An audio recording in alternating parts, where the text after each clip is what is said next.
മനസ്സിൽ നിറഞ്ഞു നിൽക്കുന്ന വ്യക്തിത്വങ്ങളാണ്.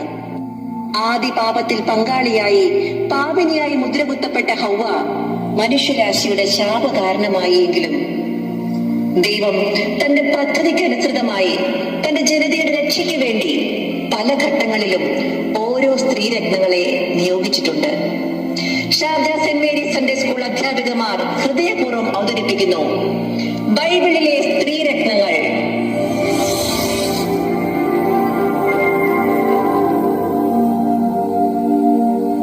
സാറ, വിശ്വാസികളുടെ പിതാവായ അബ്രഹാമിന്റെ ഭാര്യയായ സാറ, വാഗ്ദത്തം ചെയ്ത ദൈവത്തെ വിശ്വസ്തൻ എന്ന് എണ്ണുകയാൽ പ്രായം ചെന്നിട്ടും ഒരു പുത്രന് ജന്മം കൊടുക്കുവാൻ ഭാഗ്യം ലഭിച്ച ജാതികളുടെ മാതാവ് എന്നറിയപ്പെട്ട സ്ത്രീരത്നം മിരിയം. ഇസ്രായേൽ മക്കളെ മിസ്രൈമിൽ നിന്നും കനാനിലേക്ക് നയിച്ചുകൊണ്ടു പോകുവാൻ സഹോദരന്മാരായ മോശയോടും അഹറോനോടുമൊപ്പം നിന്ന ധീര വനിത. ഇസ്രായേൽ മക്കൾ ചെങ്കടലിന്റെ നടുവിൽ ഉണങ്ങിയ നിലത്തുകൂടി സ്ത്രീകൾ എല്ലാവരും തപ്പുകളോടും നൃത്തത്തോടും കൂടി അവളുടെ പിന്നാലെ ചെന്നു. ദെബോര ത്യാഗത്തിന്റെയും ധൈര്യത്തിന്റെയും നല്ല മാതൃക.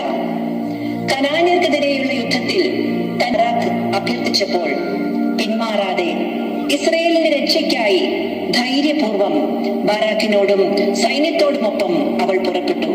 അവർ നേടിയെടുത്ത ഉജ്ജ്വല വിജയത്തെ തുടർന്ന് ദബോറ പാടിയ സ്തോത്രം, നിന്റെ ദൈവം എന്റെ ദൈവം, നീ മരിക്കുന്നിടത്ത് ഞാനും മരിച്ച് അടക്കപ്പെടും എന്ന് പറഞ്ഞ് അവൾ ഇസ്രായേലിന്റെ ന്യായാധിപന്മാരിൽ സ്ത്രീകൾ എല്ലാവരും തപ്പുകളോടും നൃത്തത്തോടും കൂടി അവളുടെ പിന്നാലെ ചെന്നു. ദെബോര ഇസ്രായേലിനെ ന്യായപാലനം ചെയ്ത ബൈബിളിലെ പ്രവാചകിയായ ഏക ന്യായാധിപ. ആത്മത്യാഗത്തിന്റെയും ധൈര്യത്തിന്റെയും നല്ല മാതൃക. കനാന്യർക്കെതിരെയുള്ള യുദ്ധത്തിൽ തന്റെ കൂടെ വരണം എന്ന് ബാരാക്ക് അഭ്യർത്ഥിച്ചപ്പോൾ പിന്മാറാതെ ഇസ്രായേലിന്റെ രക്ഷയ്ക്കായി ധൈര്യപൂർവം ബാരാക്കിനോടും സൈന്യത്തോടുമൊപ്പം അവൾ പുറപ്പെട്ടു. അവർ നേടിയെടുത്ത ഉജ്ജ്വല വിജയത്തെ തുടർന്ന് ദബോറ പാടിയ സ്തോത്രഗീതം ബൈബിളിലെ ഏറ്റവും പുരാതനമായ കവിതകളിൽ ഒന്നായി കരുതപ്പെടുന്നു. റൂത്തും നവോമിയും. യഹോവയോടും അമ്മാവിയമ്മയായ നവോമിയോടുമുള്ള ഇഷ്ടത്താൽ തന്റെ നാടിനെയും വീടിനെയും വീട്ടുകാരെയും വിട്ട് യഹൂദാദേശത്തെത്തിയ മൊവാബ്യ സ്ത്രീയായ റൂത്ത് തന്റെ ദൈവഭക്തിയും കഠിനാധ്വാനവും വിശ്വസ്തയും കൊണ്ട് യേശുവിന്റെ വംശാവലിയിൽ തന്നെ ഇടം പിടിച്ച മഹിളാരത്നം. നിന്റെ ജനം എന്റെ ജനം, നിന്റെ ദൈവം എന്റെ ദൈവം, നീ മരിക്കുന്നിടത്ത് ഞാനും മരിച്ച് അടക്കപ്പെടും എന്ന് പറഞ്ഞ് അവൾ അമ്മാവിയമ്മയായ നവോമിയോട് പറ്റിച്ചേർന്നു നിന്നു. ഹന്ന ഇസ്രായേലിന്റെ ന്യായാധിപന്മാരിൽ ഏറ്റവും ഒടുവിലത്തെ ന്യായാധിപനായ ശമൂവേൽ പ്രവാചകന്റെ അമ്മയായ ഹന്ന. ഹന്നയുടെ മടുത്തുപോകാത്ത പ്രാർത്ഥനയും ത്യാഗമനോഭാവവും സമർപ്പണവും ദൈവഭക്തിയും വിശ്വാസവും നാം മാതൃകയാക്കേണ്ടതാണ്. അബിഗയിൽ കർമ്മേലിലെ മഹാധനികനായ നബാലിന്റെ ഭാര്യ. ദുഷ്ടനും അവിവേകിയുമായ തന്റെ ഭർത്താവിന്റെ പ്രവൃത്തിയാൽ വന്നു ഭവിക്കാമായിരുന്ന വലിയ ദുരന്തത്തെ സ്വന്തം വിവേകം കൊണ്ടും സന്ദർഭോചിതമായ പ്രവൃത്തി കൊണ്ടും അനുഗ്രഹമാക്കി മാറ്റിയ ധീര വനിത. നയമാന്റെ വീട്ടിലെ അടിമ പെൺകുട്ടി. ഇസ്രായേലിന്റെ ദൈവത്തിൽ അചഞ്ചലമായ വിശ്വാസമുണ്ടായിരുന്ന അടിമ പെൺകുട്ടി. പരാക്രമശാലി ആയിരുന്നുവെങ്കിലും ക്ഷിപ്രകോപിയായിരുന്ന യജമാനനായ നയമാന്റെ മുന്നിൽ ധൈര്യപൂർവം തന്റെ ദൈവത്തെ പരിചയപ്പെടുത്തി അദ്ദേഹത്തെ സൗഖ്യത്തിലേക്ക് നയിച്ച ധീരയായ പെൺകുട്ടി. എസ്തേർ